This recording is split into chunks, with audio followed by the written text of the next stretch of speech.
Okay. Um, Thank you very much, everybody who's joining an hour with the manager today. Wherever you're joining us from, either from Facebook, either from Twitter, X, or from LinkedIn. Thank you very much, everybody. And I know we're supposed to have this very conversation last week, or 2 weeks ago, but we had some last minute changes that affected that purpose. And last week we had our first fiscal recording, and trust me, it was a very very last week was an intense week for me personally. You understand, but glad we could pull through, and then we're back on again. And we're supposed to have our that recording out today, but this is some last minute stuff. We just have to calm down a little bit and get it right and make sure that what we're sharing, it's actually the quality that we have proposed, that we have set ourselves out to share with every one of you. So thank you very much once again for believing in us. Thank you for staying true with us, and thank you for always championing the brand for us without we being aware. I know a lot of people who tell me, "Hey, Matthew, I spoke to this person about an hour with the manager, and he or she is expecting to tune in, and it's something that keeps me motivated, keeps me very happy to even hear testimonies like that. So thank you very much, everybody, for always staying live with us, because by being here with us, it gives us the motivation to continue.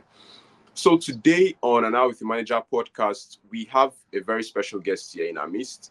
I've known her for quite some time now, and I won't be the one to introduce her to you, but be rest assured that today's conversation is going to be one that will leave you thinking deep into yourself to ask yourself certain questions that should make a whole lot of sense. Okay, so before we got here today, last month, let me see, that's April, March, April was very very. I don't know how I'm gonna say, but it was one of those months when I probably could have told myself, "Hey, young man, are you going to quit what you're doing, or you're just going to continue doing that?" You understand? But I didn't give in to that. I didn't pay attention to that. I didn't even have my mind to ponder on that. But all I could do to get myself back on and motivated was understanding that whenever I reach out to my guests, whenever I reach out to my friends, mentors, and I'm like, "Hey, good." So I was trying to share with you guys how we came about the whole topic on stress management. So personally, I had some personal experience and some personal downtime during the month of April, with business, personal life, trying to sit back again to ask myself different questions. Man, it was too much on me. But looking out for guests, looking out for anyone I need to converse with, all I do is to get to my expert friends, talk to them, ask them certain questions, to also realize that, oh, okay, I'm not the person in these shoes. Oh, there's someone else who have also been there before me, and I've probably experienced this thing either twice, thrice, or four times more than what I'm doing. So it's just an adventure that you need to carry on with that. But today, Dr. Marcia is going to get in depth into the conversation of stress and leadership, and we're going to see how, as leaders, is it okay for you to ask your employee for help, or you just need to stay as the leader because you're the boss? You need to stay as the boss every time, even when you're overwhelmed with job activities. You just need to keep up there. But forgetting that, probably if you had to request for help from your employee and attach a royalty to it, it can depend in anything. It all depends on you and what your organization stands for. You can still relieve yourself of that stress and certain things that you should have been doing at the main time. But so far, thank you very much, guys, for being patient with us. And I'm sure that today's conversation is going to be very interesting for every one of us to gain and share, and probably also get some values from it. So today we have here Dr. Marcia. Dr. Marcia, how are you doing today? I am fine, thanks. I've been a busy day, very busy day, but I'm holding it together. Stress Okay, is natural. yeah, okay. So I want our audience who are listening to this from all of the platform they're joining us from today to be able to get something from this very conversation. So, what is that one thing about stress management, about the topic, about you, that you would like to share with our audience to keep them staying put to this very conversation to the very end? What is that one thing that we'll be able to leave back home with from this conversation that you'll be sharing with us? Well, the first thing I want to say is that Stress is a choice. I know it sounds very weird, but stress in itself is a choice. You can choose stress or you can relieve yourself of stress. And so if you make choices that allow stress to linger, then stress will remain with you as your companion. But stress is really just a visitor in our lives. And visitors, when they come to your home, some come unannounced and some give you a lot of time to prepare for them. And so you make proper preparations for them and you entertain them. And when their time is up, you wish them goodbye and you send them back on your merry way very amicably and very well. That is stress. Stress is really intended to be a visitor and not a permanent resident in our lives. And so we choose to entertain the amount of time that we want to entertain stress and how long we want stress to visit us or linger with us. That is our choice. Stress is a choice. Wow. I really like the approach of looking at stress as a visitor. So meaning that we have liberty to tell the visitor I'm not available or I'm available. But let's hold up a little bit on that, and we're going to come back to that very conversation because I would also like to understand how you came up with that approach, because not everybody have to think that way, have to see stress as that way. But that's a very very wonderful perspective to look at stress. Um, quickly, please, which is what I should have done probably when we started out. Can you please tell us about your background? One interesting thing that kept you going, that made you come up with your own philosophy. Because we believe that anyone in your own position who's gone through these years of experience, who's gone through all of these activities and events and businesses going down, will probably have lots of experience personally, things that have transpired to make you who you are today, the Dr. Marcia Thomas that everybody knows today, who can always give you that coaching conversations that can keep you motivated and keep you connecting with your own personal experience to your own, either your clients or whatever the case to be. But please tell us that thing that makes you very unique, and or through your journey, let's get to know you better. Well, I am Dr. Marcia Thomas. I'm a Christian leadership life coach and consultant. I really help faith based introverted female leaders to recover from life trauma and pivot with power.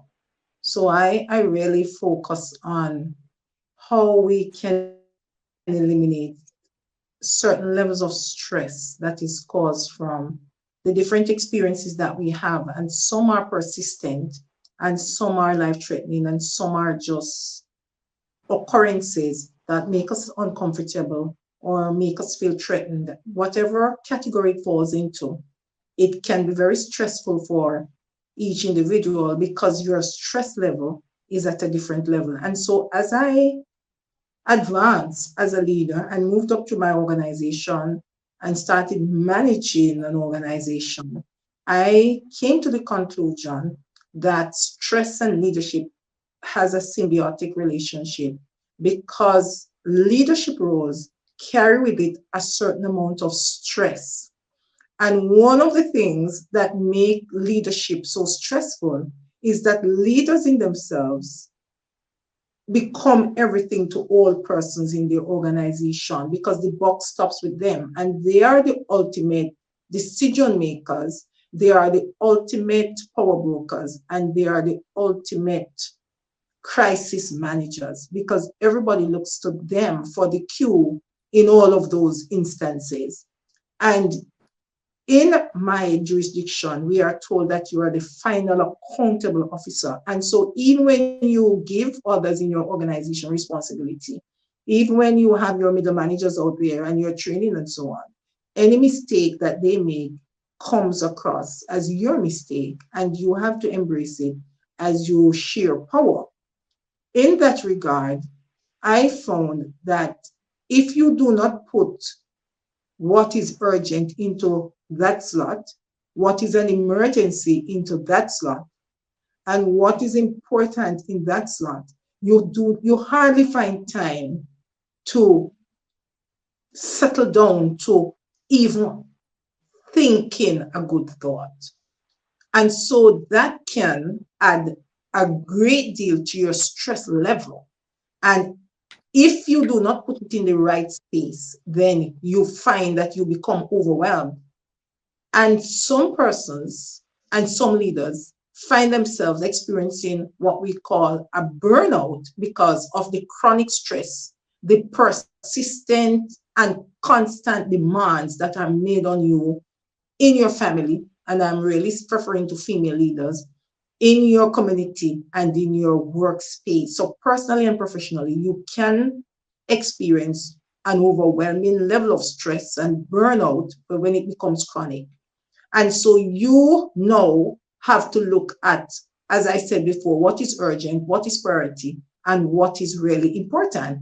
As you place those into those categories, you find that the visitor of stress becomes very manageable because you place what can be stressful in their right slots, in their right pockets, and you entertain them when it becomes vitally necessary for you to give them the required attention that they need. Hmm.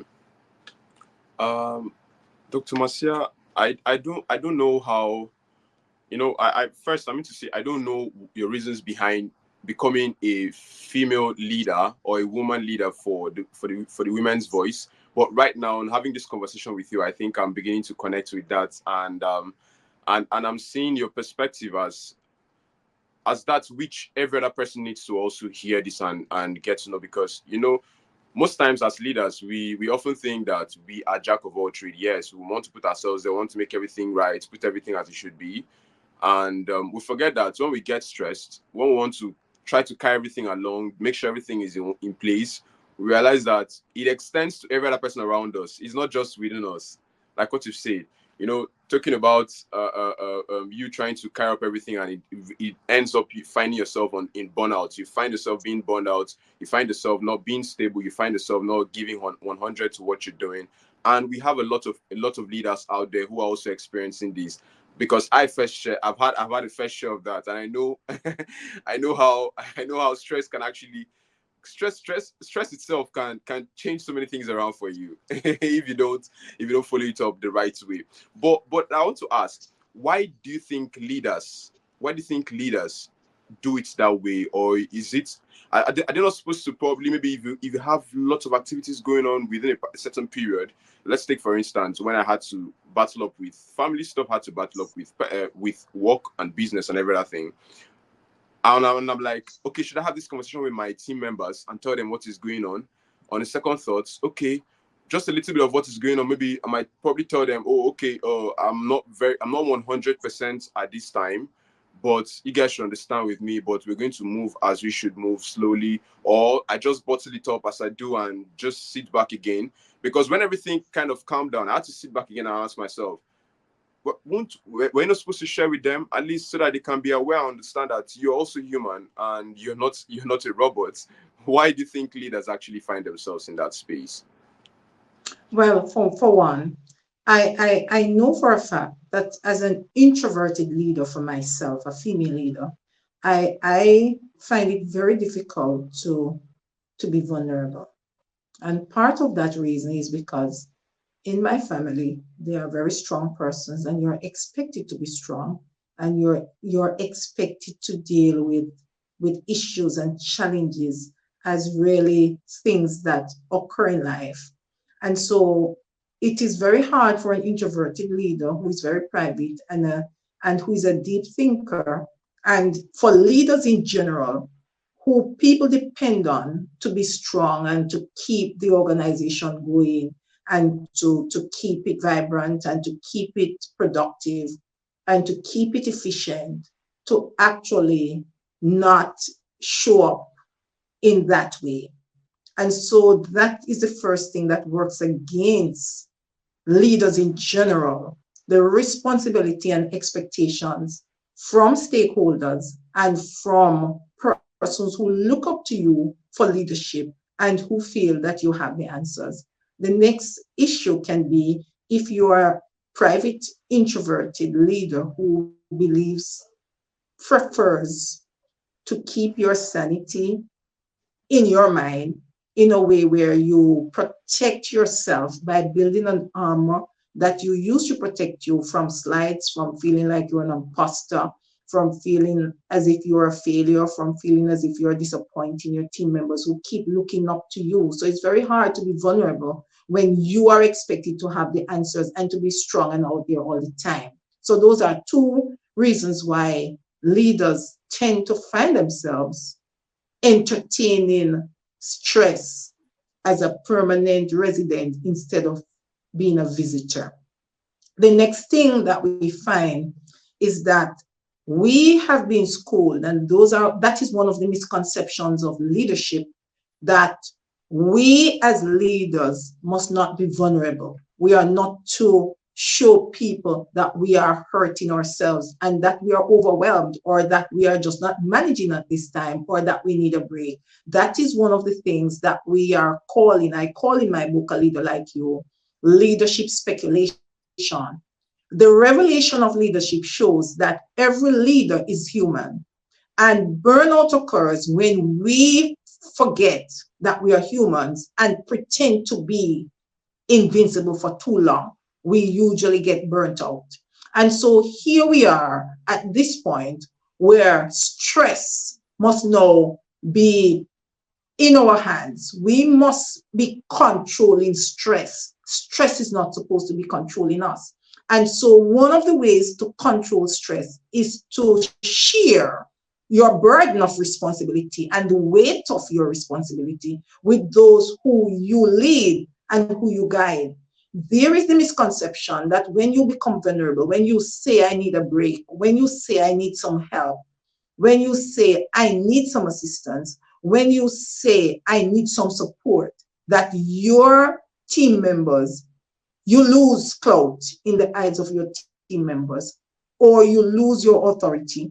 And for some, it is their power. But what you do is become more significant in the sense that individuals of your team feel a bond with you because they are now saying, we have someone who is human after all and who understands what it means to be overwhelmed, who understands what it means to seek support, who understands what it means to reach out when you are not holding it together, and who understands that all of us are in the same boat. And so this leader is now seen as not only human, but also empathic, also graceful, also sympathetic, and also someone that can be trusted because they have been there, done that. And so your team feels closer to you and feels more aligned and bonded with you because you resemble them. And you are now this leader that is not a standoff, that is not different, but one of them. You are just out in front doing the work. Okay, Dr. Marcia, at some point when hearing you talk about vulnerability and leadership, trying to trying to strike a balance, I'm that other voice that's like, hey, you should just be a strong person and keep moving. But it's very good. It's very good to understand that there's also an approach to how you share these conversations with your team members, because like you've mentioned, when you share with them, you make them have a bond, you create a bond, you establish a bond between yourself and them. And you should also expect that when once any of them is also in that shoes, that is going to be a process that will start like a new system. If you feel burned out, share with the next person. You feel burned out with whatever you're doing, share with the next person. Let's see how we can help. And that's something that's something all leaders should also look into. But from your own personal activities and business you've had, I didn't hear that. Just before you make that Okay. point, though, I want to emphasize, and I don't want us to miss the Okay. point, that being vulnerable Okay. or being human does not mean that you are weak. It Of means that course. you're Of course. practical and that you're realistic and that you are actually proactive. When you understand or become self-aware of your limitations as a Okay. leader and of your emotions and how you are responding to the challenges that you are now facing, that is a sign of strength because self awareness and self regulation is a very important aspect for resilience in leadership.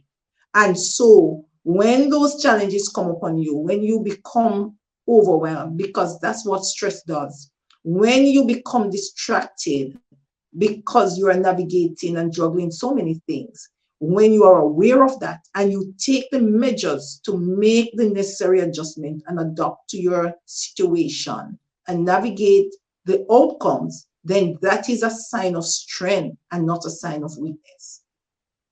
Of course, of course. And I like how much you've brought in the conversation of self-awareness and self-control into stress, because first, in being self-aware, it means you're aware of what is going on around you. And having that self-control is realizing that, oh, okay, this thing shouldn't be this way, and this is how I can direct what have been shown to me like a revelation for me to make things right and also follow up. But my point where the point I was heading to was this: that can you share with us from a personal perspective, from a personal experience, one of those times where you had to deal with stress with either your team members or either the people you're working with? How did you manage that, and what significant experience did you get in between those short time frame of those activities? Well, I want to speak of a few incidents because Okay, the what I find about stress is that stress becomes a very defining moment for any individual who wants to learn any lesson. So of course. depending on the type of stress and depending on the response, that is how you learn and that is how you grow from stress. And so I have had instances where I have lost more than three staff members in the space of 5 months. This took a toll on me as a leader, and it also took a toll on my staff. And so I found that one of the ways that I dealt with that is that I allowed myself and my team members to grieve. And so we cried and we prayed together and we shared moments. We wore the colors, their favorite colors, and we supported the family in many ways. And we found that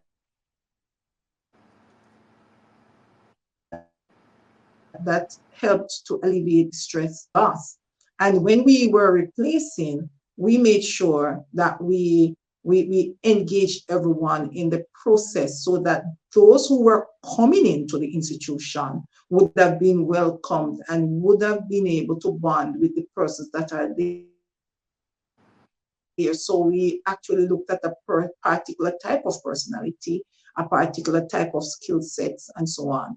And for some persons, they might see that to be very minor, but the pain of losing excellent team members or even team members that needed to be supported or strengthened is a terrible and stressful time for any institution. And so those are some of the ways that we dealt with that. There was also a time where we had team members from the same community who were experiencing separation from their partners, and it because they are living in the community, persons knew parts of their stories and parts of their suffering, and they were experiencing a lot of emotional stress from that, felt some shame, felt some displacement, felt like she was an imposter. And so we as a team supported her and we protected her from some of the whiplash that would come from a lack of knowledge or understanding on the parts of persons who are outside of your situation. And we also reduced her stress in that whenever she needed time or space to just be with herself to heal, whenever she reached out for support, there were always systems in place to assist and to make her adjustment much easier. And long after the incident, those were some of the things that she said, that she felt safe, she felt protected, she felt respected, she felt valued, she felt appreciated, she felt loved. And let's look about the stress of meeting deadlines. Sometimes there are issues that come up in your organization. There are certain crises that leaves fear and leaves chaos and confusion. And that can carry with it also some amount of stress. And what we do when that happens is that we confront the stress or the crisis, we identify it, and then what we also do is that we accept what we cannot change, and then we make a united effort to change those things that were in our power to change. And after we change them, we celebrated our achievements, and we also thank God for the things that He did not do. And I have that as a very permanent fixture in my organization, where you, and in my personal life, where we thank God for things that He did not do in His wisdom. And so there are some things after a crisis, after a trauma, or after a stressful experience that I know allow my team to look down and say, what could have been worse? And if this had occurred, what would have been the consequences? And so we find moments of gratitude and appreciation that actually pulls team spirit and improve team engagement and participation, and also minimize stress. And so these habits allow my team members and myself to stress less. Another thing that we do also that is very important is that we delegate responsibility. A lot of leaders find themselves very stressed and overwhelmed because they've refused to delegate. And introverted leaders who are really more on the macro managers side, the micromanagement side, sorry, tend to find it very difficult to delegate. Delegating is also extremely important in the sense that passing on tasks to people is not delegation. Delegation involves pairing people and tasks with their skills, capabilities, and preferences, and also the skill sets and personality types. So sometimes there is over delegation, and there are times when there is misdelegation, and there are times when there is under delegation. And we have to make sure that we delegate the tasks appropriately. We also have to set boundaries.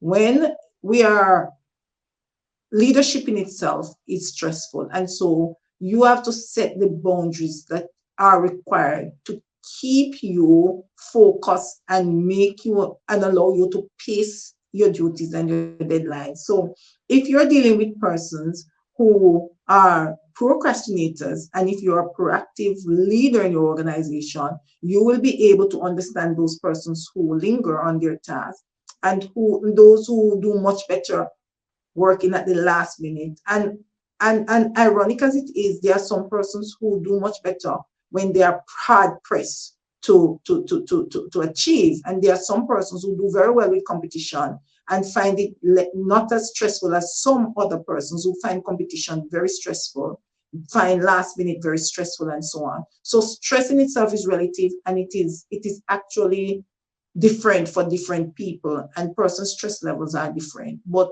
stress can be managed when you are able to know yourself, what your triggers are, what your challenges are, what your issues are, how you function, and why you have established certain habits and routines, and how these habits and routines are helping you or hindering you from doing your work, and so, or accomplishing your goals or your tasks. And that in itself will help you to achieve more and stress less.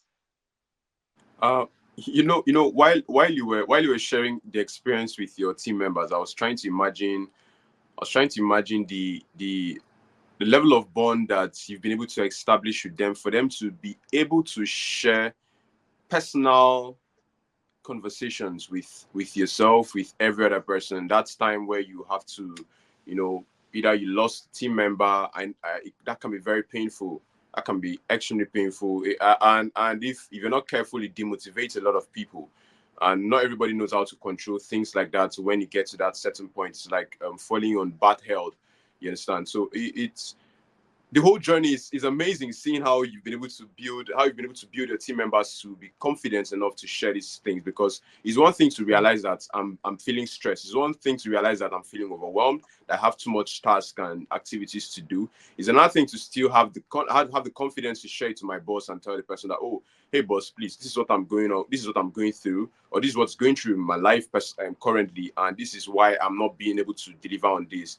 In as much as you always deliver on point, because sometimes some people leverage on some employees to leverage on that because they know that, oh, you like to listen to them, and just leverage on it just to give up and flimsy excuses. But in as much as you are always true to your game, I feel like there's no leader who will listen to you come share that personal time and know that, oh, if this person is not stable, he or she can't deliver. You understand? Because you need to be stable for you to be able to deliver on your job, even as yourself personally. And it's good to also understand that even you as a leader, how you share and communicate this information with them also makes a lot of sense, because I know that introverts most especially find it very difficult to ask for help. That's true. Because you want to be jack of all trades, you don't want to do everything. Then they're okay, no, if I can't do it, I have to learn, I have to do this, I have to find myself doing that. But sometimes it's never a crime to ask for help. And thank you for also sharing and making that very possible for us to understand. And please, to everyone who is joining us now with the Manager's Live podcast, from wherever you're joining us from, either with your browser, from Facebook or LinkedIn or X, please do also sharing your comments, sharing your contributions. I'm seeing some comments on LinkedIn. I just go through some, and I'm seeing the conversations from Eva, and it's amazing. Eva Vanessa, and it's really, really amazing. So thank you very much, everybody who's streaming on this conversation. And I see every one of you. Let me just throw in one of the questions coming from the audience, please. So Eva is saying, how do you manage stress, or how do you navigate stress in the workplace? And I feel like that is one of the things you've been able to share. But please, can you just maybe share maybe 2-3 key points that can help any employee or anybody navigate stress in the workplace? Well, for example, as leaders, sometimes you have to make very tough decisions. And for me, tough decisions are decisions that are going to affect the collective, but serves only one person. So we have to make decisions that serve the collective instead of one person. And so those decisions are usually the right decisions, but they are not really the popular ones. And so there can be some backlash that comes off from silent critics and from persons in your organization who are selfish in themselves and who are not concerned about the needs of others, because you do find those persons in your organization. So tough decisions can be very stressful for leaders. And decision making is one of the fulcrums, our foundations of stress in any organization. And so when you're making your decision, especially the tough decision, consider all the variables, do your research, and make your choice based on logics and facts and benefits, long-term and short-term, and the overall collective well-being of your staff or team members, rather than emotions or preference. And so sometimes you have to be very guarded about that. So also, when you're making tough decisions in your organization that is stressful, it also requires some amount of consensus. But sometimes to reduce the stress, you need to understand the place of consensus, and you sometimes need to make a decision despite consensus, because the informal structure bonded together and decided that this is the choice, this is what they want. But in the long run, it would be very detrimental for each person and also for your organization productivity, profitability, and success. And so you have to firmly and lovingly confront this issue and say to them, it will not work at this time for these reasons.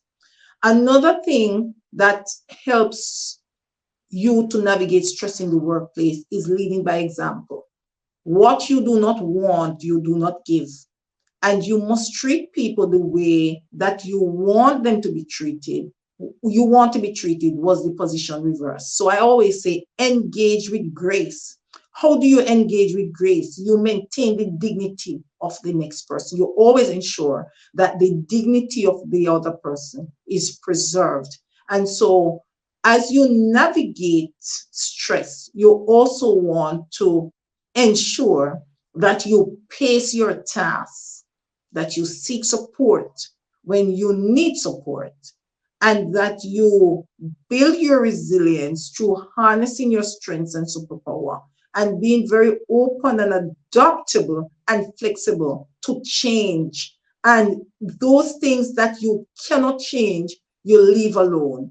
And those things that will cause you to worry that you can't change is really a rocking chair that is taking you nowhere. And so you must relieve those things that bog you down, that distract you, because some of these things that we consider as stressful are just distractions that we have no control over. So we must start accepting those things that we cannot change. Another thing also is that we must, as I said before, be self-aware. What do I mean? I must know what triggers me and what causes me stress. And I must also understand as a leader how I trigger others and contribute to their stress. And so together, we must overcome that by being aware, by regulating ourselves, by excluding ourselves sometimes, and by lovingly confronting issues and hearing them, and also highlighting what are the non-negotiables and what are the negotiables in the organization. We must also be honest and open with persons as we become personally accountable so that they will find the need to also be personally accountable. We are not to tell persons half truths. We are to give them the truth, and we are to also be very guarded and careful how we reveal truth to persons in our organizations that are not great receptors of the hard truth that would be given to them. And so we must buffer some persons, and some of us must take the responsibility in our organizations that are more mature and open and are more resilient until we support persons enough to build their resilience and to make sure that they are now mature enough to hear everything. So I would say not all truths. We are not to tell persons lies, but there are some persons who are not able to bear the truth of the situation at the time because they are not emotionally ready, they are not mentally ready, they are not physically ready, and professionally, they are not at a place where they can deal with certain things. And so we are not to give them certain responsibilities either. The next thing that we need to navigate stress in the workplace is that some of the stress that leaders carry are other people's personal stress or baggage. And so you must ensure that you do not take the baggage of other persons as a carrier. You're not to carry it as a bag on your shoulders.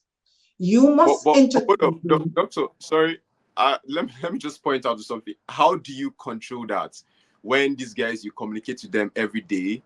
Because you know that sometimes I just want to point to that because sometimes you realize that the people you're working with they don't really know what exactly you've asked them to do.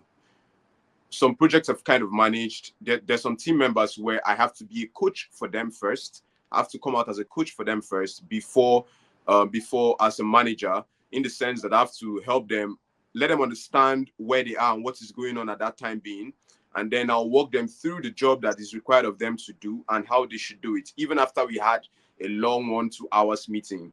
You understand? So how do you handle that?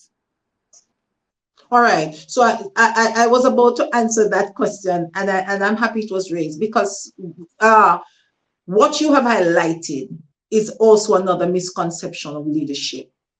Okay. Persons who have certain tasks and responsibility and who promise you what they could do at an interview and their capabilities and what their talents are have to settle into a new space and become adjusted to persons. And so some of them take the trauma from the next job into this.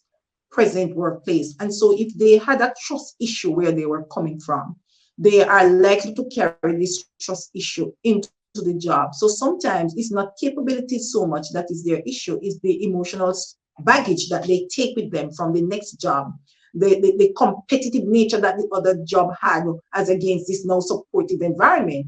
And the adjustment in themselves make them appear incapable or inefficient. And so you do not carry that baggage for them. You allow them through appreciative inquiry, through role modeling, through assimilation, and through training to become themselves and to test themselves in this new environment to see what they can produce. So, say for example, somebody appears as a new worker or even a seasoned worker not to be meeting their deadlines and they used to. The conversation must not be that we drill down harder on them to meet the deadline. The conversation has to be, this is not your normal behavior. This is not your peak.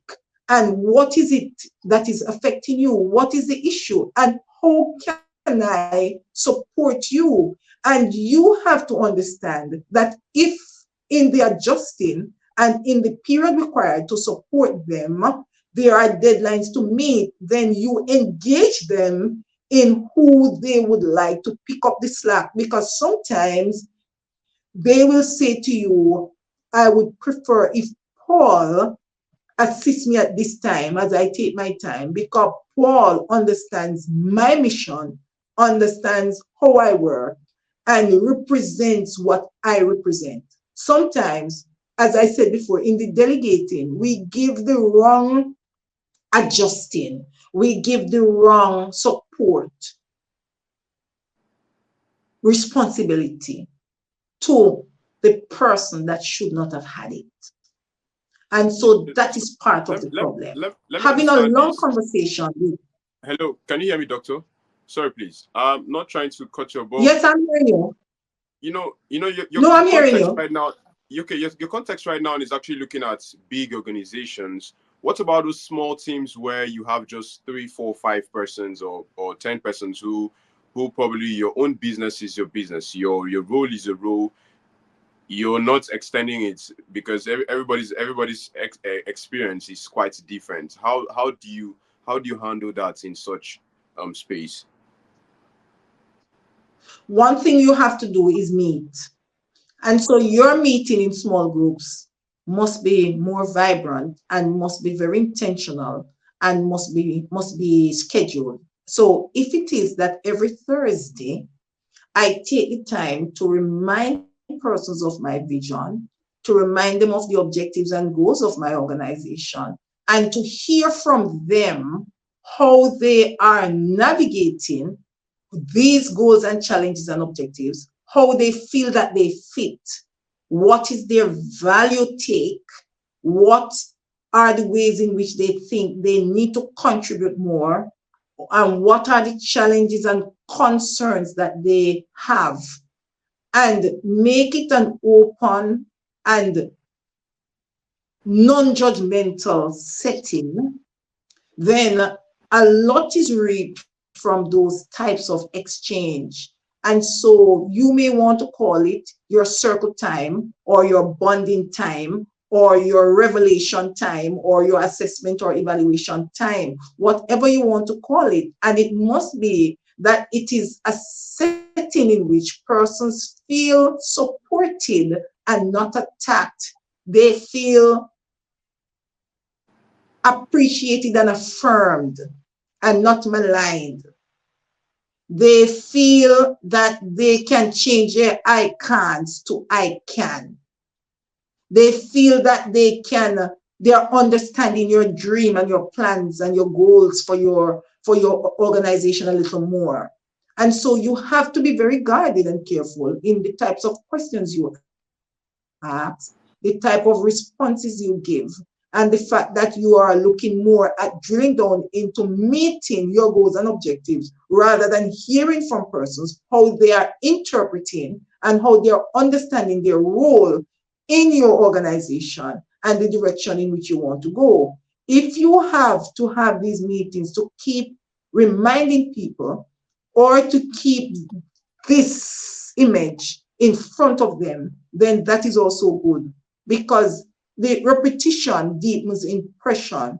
And the more you understand and value and appreciate those who work for you and with you, it's the more opportunity you get to be increase productivity in your organization, increase your profitability, increase the loyalty and the buy-in, increase the team engagement and participation, and foster and cultivate good team spirit. Because in an organization where people feel happy or feel that they are heard and that they are seen and that they are valued, goes a long way to help them, to frame them, to pull them into the direction you want them to go. And even when you are not present, they value your dream so much. They have actually made your dream their own because they understand the role that they play in fulfilling your dream and how their personality types and traits and their goals match or can become aligned to your dream. So personally, they grow and professionally, they grow, and organizational success is guaranteed in that way. Okay. It means personally, I'm going to be looking to put some of this information into practice, because whenever I have conversation like this, it's also an avenue for I personally to also learn. Because moving on with an hour with a manager, I didn't have anybody to help me navigate a path. I was just moving on my own path, and I was just doing my own thing, my own way, and just thinking through my own direction. But you know, in getting to have conversations like this, you also get to understand that there are other ways. There are other ways. There's always a way, a different way to still approach a particular problem or a particular situation and still handle it and get good results. But personally, leadership itself is sometimes it's something where not everybody actually enjoy to run into. People see it as something very scary, where you have to take on the burdens of people, like you mentioned, where you have to take on the stress of people. Sometimes you don't even know what is going on, but transferred aggression can probably just get to any other team members because of one person is hurting from home or from somewhere, but the transferred aggression needs to extend, and then you have to come in as a mediator to balance that and keep everybody on instability. And that alone, not everybody knows how to just snap in and out, whereby they get to connect with you and then still get back their own state of mind. Some people get deep into your problems, and then some leaders get deep into your problem. When once they get deep into your problems, it's like a process of switch, whereby I take on your problems and then you become relaxed, and I'm now the one feeling overwhelmed, and it turns extend to family and stuff like that. So personally, how will you say this whole leadership process and stress, how would you say it's the best approach for us to be able to balance this up to reflect with our personal life, with our families, but especially probably those who have families, who have kids and the rest, who also want to make them know that, oh, okay, yeah, I'm overwhelmed with work, but this is why this is going on. Not everybody knows how to communicate. How do you think leaders should be able to balance? It's like work-life balance. How do you think they should be able to balance their work life and their own personal life? Because these two things still move in tandem together. Because every day you have to wake up and you have to show up at work, and still every day you still have to be in the house. So you cannot chase one away, except you probably want to be a single person, and that's fine. But in one way or the other, you still have a life outside of your work. So how do you think leaders should be able to balance up stress and also make it fit their personal life, that is their outside of workspace, for better development? The first thing I would want to say is that never forget that you are human and that persons are human. And so you want to treat people and you want to treat yourself with dignity, and you want to be self aware. You want to understand your triggers. You want to understand how you trigger others. You want to record, maybe through journaling, what works for you and what does not work for you. Because leadership has seasons and it also has grades, in my opinion. And so, as a leader, how you responded today to a particular issue might not be how you respond 3 months from now, because you might have grown, you might have matured, you might have pressed further into your purpose, you might have gotten more clarity and confidence, you might now be looking at reevaluating and prioritizing what matters and so on. So for whatever reason, the changes will come. You have to understand that you're human and you have to be willing to adjust and be very flexible. The next thing you have to do is that you have to prioritize what matters to you at each level and stage of your leadership is what now becomes very important. And so you begin to focus on those things. And so you might have to always prioritize and make adjustments on what you prioritize so that you make sure that you are focusing on what really matters. And what matters in the end is that you serve your purpose and that those who you serve benefit from you and become masters of their own destiny and grow and develop to become their best selves. That means that you have to set time apart also for yourself and for spending quality time with yourself, to nurture yourself.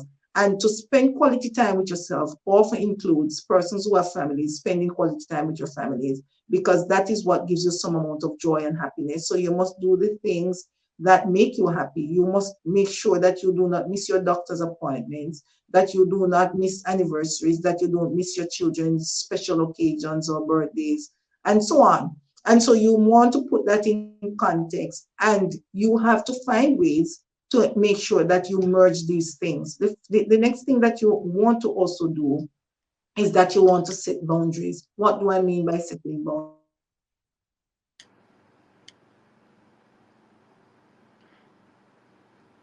You have to understand So I think we lost Dr. Marcia somewhere. Let me try to reach out and let's keep up with that. But so far, what Dr. Marcia has been able to share with us today, number one, if you're just joining us, is vulnerability is not what do you call it? Is not a bad omen. It only helps you connect more with your team members. It helps you get into their own shoes and understand their own problems, but still know your limitation, know how you balance up things. And one of the things she has been able to share is, in managing stress, you need to be fully self-aware. I remember a time in one of in my morning dialogue where I talk about self-awareness, because personally, you can't lead without even having self-awareness.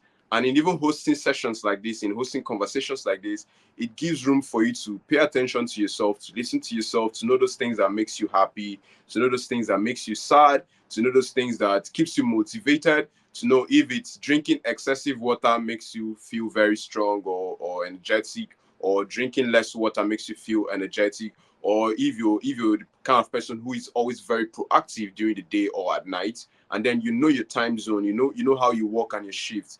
You understand? But first, for you to be able to get to that peak of expertise, you need to pay attention to yourself. You need to be 100% self-aware. But self-awareness has no limitation. And people think, oh, maybe because I'm not that very great leader, and oh, I don't have self-awareness. No. From the little steps you make every day, from the little errors you make, you rise and fall, that is a step to being to achieving self-awareness, or to attaining that height of self-awareness. Because every day we keep correcting, we keep righting our wrongs, we keep saying, oh no, this is not the path I want to take, oh, this is the path I want to take. Or we'll sit down, like one of my conversations with Dr. Patrick on our live podcast, which will be premiering soon. You sit down again to pick up a pen and paper to ask yourself, what are those things that puts me to too much stress? You understand? What are those things that make me feel good? What are those things that makes me feel very happy? What are those things that makes me feel excited? What are those qualities that my employees or team members actually enjoy about me that keeps them going, that I need to also continue to do? Because if you don't sit down to write each of these things, sit down to have that personal, mindful conversation with yourself, it's going to be you finding it very, very difficult to even connect with them. Because first, you need to let them know that you're human. And being human means that you have rights, you have faults, you have downtimes. Things will always happen to you in one way or the other. Even when you stand to keep your guard on, definitely somehow those bad things you think are not going to come, they're going to show up in your face. And what are you going to do when they show up in your face? Are you going to run away, or are you going to face it and keep moving? But from the conversation here with Dr. Marcia, what she's trying to share with us is that as a leader, don't keep your employees far Are from you you or hearing your team me? members far from you. Yes, I can hear you perfectly. So I was trying to share a summary of what our conversations has been. That as a leader, don't put yourself as what do you call it, King Kong. Let me use that word. No, things will always happen, even when you try to stay away from it, even when you try to say, no, these things are not going to happen to me. Yes, we'll always guide it up by the grace of God, things will always move. But sometimes there's some very trying moments that will come to you that will need you to sit back again and ask yourself some personal questions and review your journey and review your movement and review where you're headed to. Like myself personally, what happened to me in April and in March was a time for me to sit back again and ask myself, what am I doing? Did I wake up to see myself as a podcaster, or did I wake up to see myself facing the screen? I'm a very camera shy person, but how it happened that every day I need to think, every day I have to show up, every day I have to look for a guest that will come on board, and then we have this conversation. That every day I need to communicate to my team members, hey, have the design ready, hey, have this one ready, hey, have that ready. We need to push the content, we need to plan up, converse with our guests, and I also have to prepare my mind for the kind of conversation I need to have with our guests. It wasn't something I just woke up to find. You understand? So personally, I had to sit back again and ask myself, are you ready to go on this journey? Are you ready to take on this? Because if you're not ready to take on this is the time for you to now stop. This is the time for you to call it quit. But no, I didn't start so that I was going to quit. I didn't start this because I wanted to quit. No, I started this not by my own power, not by my own push. I didn't even know I was going to be here, but I was just moving with the flow. But I knew that the journey was going to be very interesting, and I'm still seeing how interesting it is. And still, we are still moving in the journey. Not like we've gotten to our destination yet. We are still moving. You understand? So in all of this, that has been a personal conversation that has led me to where I am today, and we're still moving to that very wonderful destination that will make things turn around for us.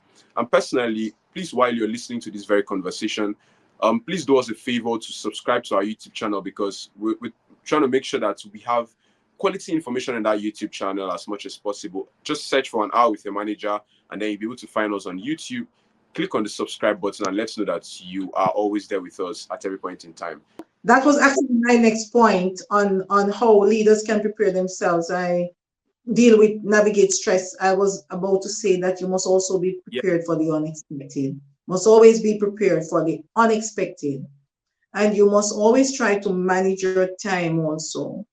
Put things, if there are big tasks out there that are creating stress, you want to put them into smaller tasks. And you also want to batch similar tasks together.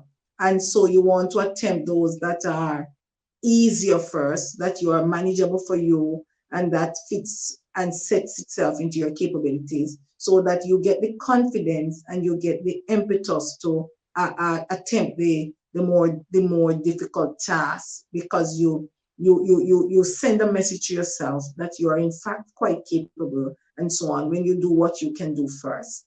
I also wanted to add that you also need to communicate. You must always communicate and never assume that persons, whether personally, in your personal relationships, in your family relationships, or in your workplace, can read your mind. You must always ensure that you communicate quite clearly and quite lovingly and quite respectfully what is it that you are feeling and how you're saying it. And you make sure that you do it in a language that they can understand. And so sometimes you have to ask them certain questions to see if they are understanding what you're saying, how you want it to be understood, and not if they're understanding it. Are you hearing what I'm saying? A lot of us say that many times, but we don't want them to hear what we're saying. We want them to understand what we're saying. And saying it louder does not add to the understanding. It maybe adds to the irritation. And repeating what you're saying the very same way you said it is not communicating properly. If they never understood it the first time you said it, it means you have to change it, change how you have said it, so that they can understand it. And so you have to do a lot of work on yourself, and you have to always put yourself in the place of the next person. whether it is personal or professional, to create this work-life balance, you have to also hear what is being said and what is not said. So sometimes people don't say exactly how they feel, and what is on the surface is not usually the real problem. You have to be able to observe what is not said through their body language, through their expressions, through their gesticulations. What is it that they are really saying, and how are they really feeling despite what they are saying?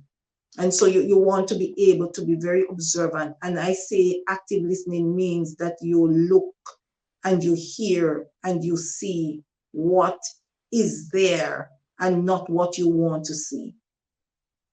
And that can solve a lot of the stress and problem. If you are communicating effectively, it means that there is mutual understanding. And mutual understanding means that I hear you and what you're saying, I understand what you're saying, and I'm prepared to do something about it. And the next person would also have that response. I hear what you're saying, and I'm prepared to do something about it. The final point I want to make is that you want to make people feel that you are authentic enough in your family and outside of the family. So you want to understand motivations in as a leader in your workplace, because some persons are motivated by incentives, others are just motivated by giving them responsibility or certain types of authority. And some persons are motivated by recognition and rewards, while others are very content to be behind the scenes in your family and also in your organization. You must understand those motivations so you don't misunderstand and give the wrong thing to the wrong person. There are also some persons in your organization, and that's one of the things we do. We misunderstand motivations, we misunderstand delegation, and we also most of the time misunderstand motives. We must seek to understand persons' motives. There are persons who tell you, I am just here for the money. Believe them. Believe them. Don't try to force or persuade them to buy into your vision. Believe what they're But saying but and but help them to sorry to interrupt. yes. People who find themselves like that, who find themselves who just come for the money, sometimes end up being the very best converts in the organization. I don't know if you've ever experienced Many, that before. Who just come be many times. who came because of the money you're going to be paying them, but they ended up loving the organization and they even do 100% more than every other person who came because of the passion. That's the point I was just going to make. And you raised that point. I was saying, do not persuade them or force them to buy into your vision. Just give them Of course. opportunities to be themselves and to produce. And you'll normally find that they love what they end up falling in love and having this relationship with what they're doing. And so it now is not about the money, but the fulfillment that they are getting. And so Yeah. sometimes we want to force our organization, team members, and colleagues to see it the way we see it. No, they come and they say they are here for the money. That would have maybe been their first motivation, but then the motives change. And so I'm saying we must never judge the motives of those in our organization. We must seek to Of course. understand their motives, and we must make Of sure that they are producing at their best selves. And we also need to understand that there are also the times when persons in our organization has served their purpose and they have served their time. They may not want to leave the organization, but if we are good leaders, we know that they can do much more with the skills and capabilities that they have, and that they have outgrown our organization, and we must facilitate them moving on very sensitively and very in a proactive way that makes them see for themselves that I am not being forced out, I'm not being bullied out, I am not being pressured to leave. I deserve this change, I deserve this growth, I deserve this promotion, And I will always be loyal to where I'm coming from and be very willing to serve in any capacity that they require me because I have the skill sets. But my time has gone. My purpose in this organization has expired and I need to move on. Proactive leaders understand that because if you don't, you add to the stress, your stress, and to the stress of the persons because these persons become stagnant in your organizations and often become disengaged. And we are not realizing that they're disengaged because very soon the reality hits them that I am really not doing anything different. I am really not adding any more value. I have reached my peak. And at that point, this stress of feeling stuck and of feeling hedged in can become detrimental to productivity, to engagement. It can also become a demotivator for that individual who, if was nudged earlier, would now have a amicable relationship with that organization, but now feels a little disgruntled that I never got the chance to move on. Because let's face it, nobody can become the business owner of your own business. And so when they are as near to you as possible, and you are finding that you are not going to make them collaborators or allow them to share power, you are to allow them to exit because you will always have to be competing with these persons because they actually know the in and outs as much as you. And what I call in my book, A Leader Like You, an engagement that makes them not want to wait their turn, but feel that your business is really their business, and sometimes frustrate you out of your own business in the sense that you are so uncomfortable around them and they irritate you so much and the stress level is so high that you find yourself avoiding going to your own place which you own and belongs to you because you just can't take the stress and the confrontation and the constant battle that this person presents in your organization, and you seem not to have any way to get them out of your organization. You don't want it to reach that place, and so you must be careful and guarded that you assist persons to become their best self and to explore other avenues and options that can in fact bring revenue into your business, because wherever these persons go and where they are going need your services, they will be the first to recommend you because they know what the quality of your offerings. They know your brand because they were an integral part of your brand and they still feel loyal enough to contribute quality to your brand. Of course. I'm going to keep this in my diary, not to forget, because I know we have superstars leaders, and then we also have those leaders who don't just have employees, but they have a continued circle of friends, not just employees, whereby it goes beyond work. Even after even after you're out of the organization, they still connect, they still reach out. Hey boss, what's up? This is this, that is that. Get contracts, get connection, because you never know who's going to bring the best output for you. And thank you very much for all that you've been able to share so far. We had a comment here from one of our LinkedIn followers. I think maybe you're familiar with that, Dane Smith, and she's saying that we need to share the same with supervisors too, because ultimately they are in the position to best support us by letting us take the time and space we need to regroup. And that also reflected in one of the points you shared here about the time to sit back again and ask yourself personal questions. Or do I need to move on this, or probably delegate, reach out to your boss and tell your boss that, please, I cannot actually perform at my best. What do you call it? At my best at this time. Can I have this person assist? Can I have that person assist? Let me just get back again and restructure myself and come back up again.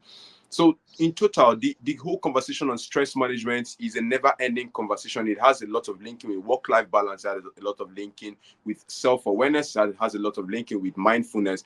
And also in today's fast-changing world, where we have people who are trying to just cut corners, whereby AI is already here to do a lot of things for us, and we just want to cut corners to use ChatGPT or use AI to do a whole lot of things. And you realize that people we are beginning to reduce our time level in terms of creativity, but forgetting that sometimes there is always beauty in the struggle, like one of music of J. Cole.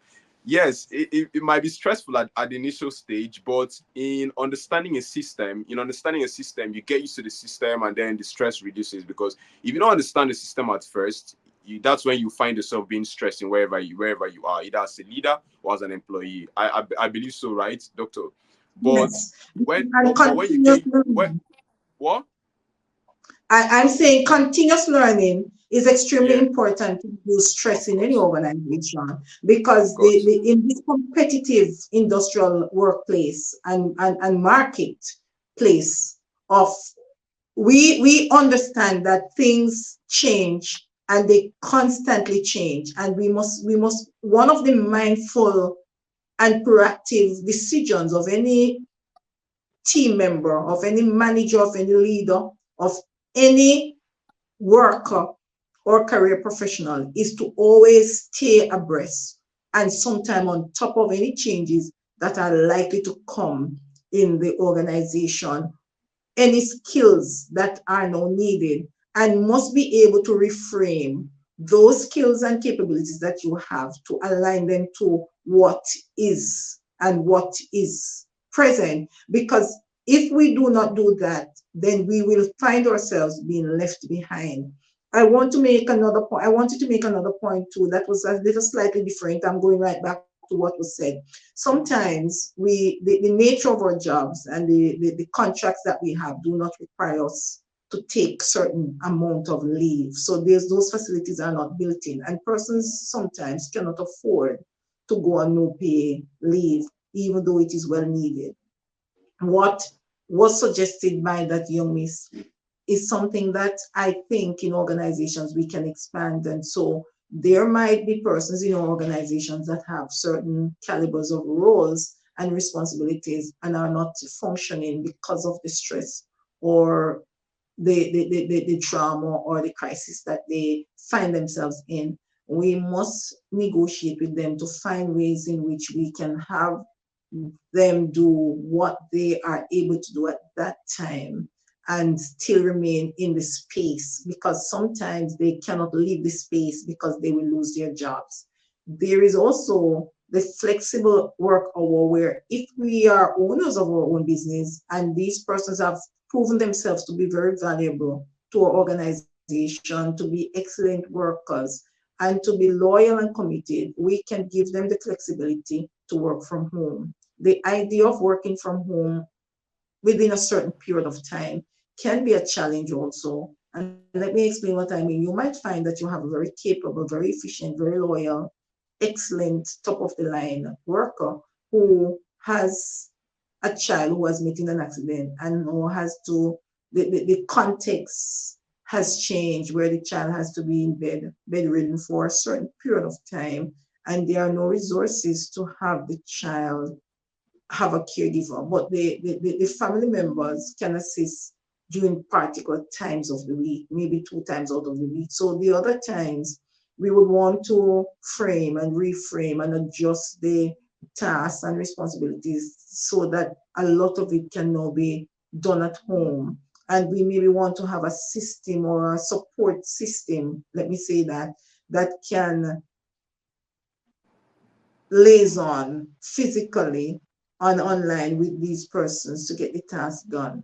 And so those are many different ways in which we can navigate stress in the workplace, but it really depends on the nature of your organization, the type of contracts, the types of policies and guidelines that exist, and also Yeah. the I, willingness I, of okay. Yes. persons So, to hello, doctor. Can you hear me? yes, yes. Okay, yes. So quickly, I know we've covered up over an hour and 21 minutes already in this conversation, and I just got to realize that the conversation of stress itself for leaders is something that is never ending, and every day by day we need to have this kind of talk. We need to have these deep personal conversations. Those things we run away from We need to stop shying away from them and start looking at things critically as they are. And I'm very happy at the approach you've been able to bring up stress to us. First, you started out as stress as a visitor. You understand? So we can choose to invite it into our house or our home or our minds or our workplace or not, or choose not to. And I love that approach so much, because if you don't understand that these things are things that come and go, they don't come to stay. It's not like our eyes, where our eyes, without the eyes you can't have the body, but you can do without stress. Yeah, and but if stress come, how are you going to put yourself down? How are you going to get it right? How are you going to navigate yourself through and still stay 100? Yes, sometimes you might want to take out leave, you might want to just get fresh air, get a sanity bag. That is that is 100% permitted. But after that moment, how do you control the things around you so you don't have things coming down because you've been too stressed, things are going on a decline, but rather you see how to balance it, and even if things don't move, but you just have things on stability. So thank you very much for the time you've been able to spare with us, and to everyone who's listening to this conversation. Whenever we have these podcasts like this, it's actually a learning space. It's actually a space where you get to connect with. And like to say personally that if you're coming for me, Matthew, I appreciate it. But while you're coming, also come because of you. Come so that you can also learn something from this. Because I personally, who's sitting here, I am also tapping out of the experience. I'm also tapping out from all of my guest conversations here. So it's not only for myself. So you too, who's also coming here, because I've been able to say, oh no, let this thing come to a bigger audience. Let everybody also benefit from it. So you too, while listening, also see how you can gain something from it. And if possible, do share with us, connect with our guests, connect with our experts. If possible, reach out to me, let me know what is going on, how we can manage that, and let's see how we can get to success, because no man is actually an island. You understand? You don't just move and then become what I want to be. But by interaction every day, by daily interactions, by daily communication, by getting to connect with new people, by getting to interact with new people, you get to see different approach. You get to have mindset shift and see that, oh, okay, oh, this thing this thing can actually be achieved this way, not necessarily this way. It can be achieved this way, and it will also control your level of stress too, because the conversation on stress is what we are really putting on today. And I'm very happy that Doctor has been able to nail that down. Well, we'll still be looking at the future podcast to invite Dr. again to have this conversation with us. And one last thing is that if you're following us and you've probably not subscribed, click on the subscribe button on our YouTube channel. Please do well to click on that subscribe button, and as well follow us on all our social media platform, because that's a way for us to know that, okay, what we are doing, we're actually on point, and we'll keep moving. And because of that subscribe, that thing you see as very little, we value it as something very big. While on our own part, to see how to continue to bring the wonderful guests who will share valuable information with every one of us, so that we can navigate our organizations, navigate management in all that we're doing, and get it to success. But please, before we close up this conversation, Doctor, please, one last thing. What's that one thing you'll be able to tell us from all of this conversation on stress as leaders? What's that one last thing you'll be able to share for us to be aware of in this conversation while we close out? What I want to say is, when stress becomes an uninvited visitor, and we call that a crisis or an emergency or an unexpected occurrence, then we must and we have the power to turn it into an ally. Let it work for us and not against us. That is a gift that we have gotten from God. He has given us a sound mind. He has not given us the spirit of fear or frustration. And so the moment we find that stress is visiting us or has arrived, we must now turn it into an ally. Let it work for us. We have it. We must control stress. We must never allow stress to control us. Thank you very much for that. So we must always control stress. Stress is a visitor. Don't forget that. So we can allow it to temporarily stay or stay permanently. Thank you very much, Doctor, for that very wonderful conversation. And to everyone who's been able to stay with us for the past 1 hour and 26 minutes, despite the glitch we had, we appreciate so much. And we'll continue to deliver quality information. We'll see you again on Thursday next week for another live session. And please stay tuned with us as we'll be uploading our live podcast, our physical podcast rather, before the end of the week, but we're going to communicate the exact day with you guys. But we just need to get things balanced up so that we can continue to share quality with every one of you. Thank you very much once again, and have a wonderful day, wonderful night, or wonderful morning from wherever you're joining us from. Bye. Thank you.